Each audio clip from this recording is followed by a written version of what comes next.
Hola! Let's start this topic by looking at the meaning of metaphor, and then we will examine the use of metaphor in the song Por Panamá. Okay, metaphor. What is it and why do we use it? We can use a technical description for the term, but let's use one of mine, hopefully simpler. A metaphor is a comparison that describes something as something else. Clear or not so much? Since it is a comparison between two things, these things have to have elements in common. The more obvious the elements, the less fun the metaphor. The more you need to think to find the common elements, the more interesting the comparison once you connect the dots. So, for example, the typical metaphor of the silver coin in the sky for, yes, the moon, is not so interesting at this stage. And that is why writers and poets think hard to come up with more sophisticated and less obvious metaphors. But how do we translate metaphors from one language to another? Is it possible? One fundamental issue to consider when we try to do this is to have in mind that all of us, all over the world, have a particular philosophy and poetics. What does this mean? It means we all have a special way of looking at the world and thinking about it.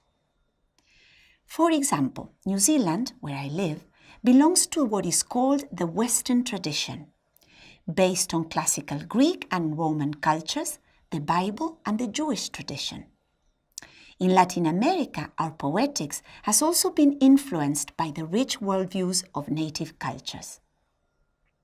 When we try to translate metaphors that come from other traditions and cultures, we need to pay special attention to how these comparisons have been constructed and what view of the world they reflect. Not easy, but a lot of fun.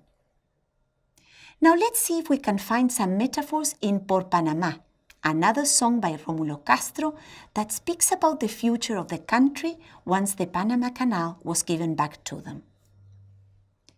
We see phrases like leve cinturón de continentes, slight continental waist, or la riqueza del planeta no paraba de cruzar aquella cintura humedecida sin alimentar la vida que la hacía prosperar. The world riches did not stop crossing that wet waste without feeding the life that made it prosper.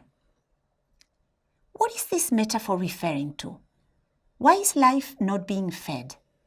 Where are the riches going? Yes, as you surely guessed, the verses are speaking about the situation of the Panama Canal, a strategic waterway whose administration and profits, despite being built in the heart of the Central American country, was not in their hands for a long time. Now, why didn't Rómulo just say that? Because metaphors that making us think extra hard about the hidden element they are comparing with, engage us more in what is being said. And when the metaphor is ingenious and powerful, it makes us feel good. That is, it enhances our emotional responses.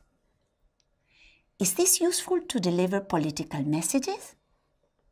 Of course.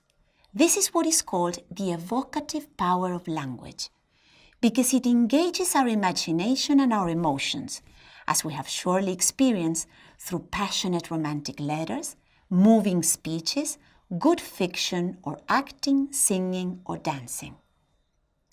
I hope you have enjoyed our topic on metaphors and that you start creating your own. Okay, what is important about the information we have just discussed? We have seen that the idea of metaphor is a comparison of two elements. We have also seen how metaphor in the song Por Panamá was used to deliver a political message. And finally, we saw why metaphor can enhance the effect of political message through the power of evocative language.